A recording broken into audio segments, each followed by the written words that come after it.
அதாவது இந்த செல்போன் பேட்டரிகள் என்பது காலங்காலமாக ஒரு பெரிய பிரச்சனையாக இருந்தது. ஏன்னால் செல்போன் பேட்டரி உடனடியாக சேர்ந்துவிடும், அடிக்கடி சார்ஜ் செய்ய வேண்டும் என்ற பல குற்றச்சாட்டுகள் தொடர்ந்து புகார்கள் வந்து கொண்டே இருந்தன.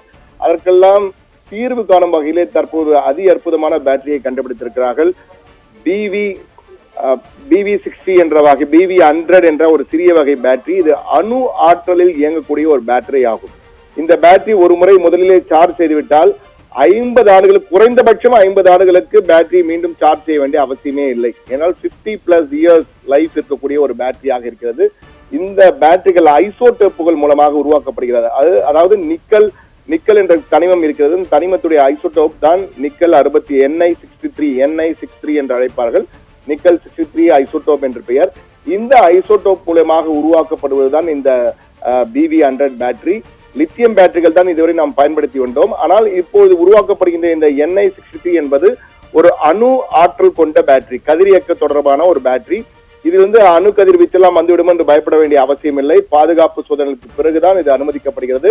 இது இன்னும் நடைமுறைக்கு வரவில்லை. இது சீனாவில் உள்ள ஒரு ஸ்டார்ட் அப் நிறுவனம், பீட்டா வோல்ட் என்ற ஒரு ஸ்டார்ட் அப் நிறுவனம் இந்த BV100 என்ற பீட்டா வோல்ட் 100 என்ற பேட்டரியை கண்டுபிடித்திருக்கிறார்கள். Ni63 என்ற ஐசோடோப் மூலமாக இந்த பேட்டரிகள் உருவாக்கப்படுகின்றன. இது குறித்த தகவல், இந்த பயன்படுத்துவதற்கு தகுதியானது என்ற தகவலானது சயின்ஸ் அண்ட் டெக்னாலஜி என்ற அறிவியல் கண்டுபிடிப்புகள் தொடர்பான ஒரு சஞ்சிகை இருக்கிறது, சர்வதேச சஞ்சிகை, சர்வதேச பத்திரிகை. அந்த பத்திரிகையில் தான் இது வெளிவந்திருக்கிறது இந்த தகவல். அதாவது இந்த பீட்டா வோல்ட், அதாவது 100 மைக்ரோவோல்ட் மற்றும் 3 வோல்ட் ஆற்றலுடன் அதி வெப்பநிலை 120 டிகிரி வெப்பம் இருந்தாலும் சரி, அதே போன்று -60 டிகிரி குளிர் இருந்தாலும் சரி, அந்த கால சூழல்களிலும் அந்த வெப்பநிலைகளிலும் கூட எந்த ஒரு பிரச்சனையும் இல்லாமல் செயல்படக்கூடிய அளவுக்கு இந்த பேட்டரி இருக்கும். எனவே இந்த பேட்டரியை வாங்கி போட்டுவிட்டால் போதும், நாம் இந்த சார்ஜருடன் எங்கள் எல்லா இடங்களும் செல்ல வேண்டிய அவசியமே இல்லை என்பதுதான் மிக மிக முக்கியமானது. எனவே ஒரு முறை சார்ஜ் செய்தால் 50 ஆண்டுகள் நிலைத்திருக்கக்கூடிய அளவில் இது இருக்கும். இதனுடைய விலை என்று பார்த்தால் நீங்க மற்ற பேட்டரிகள் போல அல்ல, இருக்காது. நிச்சயமாக சற்று விலை அதிகம். $4000 முதல் $7000 வரை இருக்கும். ஆனால் இது தற்போதுதான் சோதனை ஓட்டமாக சீனாவில் அறிமுகமாகி இருக்கிறது. இது நடைமுறைக்கு வருவதற்கு, பொதுமக்கள் பயன்பாட்டிற்கு, அனைவரும் பயன்படுத்தும் வகையில் வருவதற்கு ஓராண்டு ஆகுவதற்கான வாய்ப்பு இருப்பதாக பீட்டா வோல்ட் நிறுவனம் தெரிவித்திருக்கிறது. இந்த அணுசக்தியால் அதிக மின்சாரம் உற்பத்தி செய்யப்பட்டு 50 ஆண்டுகளுக்கு சார்ஜ் செய்யாமல் அல்லது பராமரிப்பே இல்லாமல் ஒரு நிலையான மின்சாரத்தை, இந்த குறு மின்சாரத்தை இந்த பேட்டரியால் உற்பத்தி செய்ய முடியும் என்று கூறப்பட்டிருக்கிறது. பீட்டா வோல்ட்டுக்கு முன்பாகவே அமெரிக்காவிலே ஏற்கனவே ட்ரீடியம் ஐசோடோப்பை பயன்படுத்தி 2010ஆம் ஆண்டே கொண்டு வரப்பட்டது. ஆனால் அது மிக மிக குறைந்த மின்சாரத்தை தான் உற்பத்தி, மைக்ரோ மின்சாரங்களை தான் உற்பத்தி செய்தது. அது பெரிய அளவுக்கு வெற்றிகரமாக செல்போன்களில் எல்லாம் பயன்பாட்டுக்கு வரவில்லை. ஆனால் தற்போது இந்த நிக்கல் Ni63 BV100 பேட்டரிகள் மட்டும் பெரிய அளவுக்கு பயன்பாடு, குறிப்பாக ஸ்மார்ட் போனுக்கு பயன்படுத்துவதற்கான ஒரு பேட்டரியாக மாறி இருக்கிறது. எனவே இது மிகப்பெரிய ஒரு புரட்சியாக பார்க்கப்படுகிறது, ஒரு மறுமலர்ச்சி என்பது போல செல்போன் வரலாற்றிலே அடுத்த கட்ட நகர்வாக இது பார்க்கலாம் என்றும் கூறப்படுகிறது.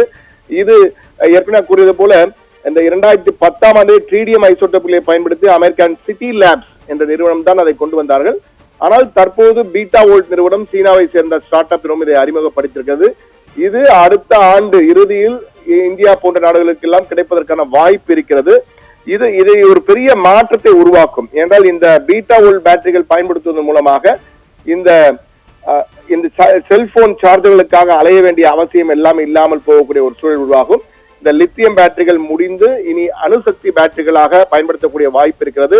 இது பாதுகாப்பானது, இதனால் கதிர்வீச்சுகள் எதுவும் இருக்காது என சான்றிதழ்களும் வழங்கப்பட்டிருப்பதாக கூறப்படுகிறது. ஆனால் நடைமுறைக்கு வரும்பொழுது, இந்தியாவிலே வரும்பொழுது இந்திய தர சான்றிதழ் கிடைக்கும் பொழுதுதான் அதனுடைய உறுதித்தன்மையும் நிலைத்தன்மையும் நமக்கு தெரிய வரும். ஆனால் தற்போதைக்கு இது அறிவியல் மற்றும் தொழில்நுட்பம் தொடர்பான சர்வதேச சஞ்சிகையில் வெளியாக இருக்கும் தகவல். அந்த தகவலை தான் முதல் தகவலாக இந்த ஒரு முறை சார்ஜ் செய்தால் 50 ஆண்டுகள் வரை குறைந்தபட்சம் பேட்டரி சார்ஜ் நீடிக்கும் என்ற தகவலுடன் இந்த தகவலை நாம் பதிவு செய்திருக்கிறோம். தகவலுக்கு நன்றி சண்முக சுந்தரம்.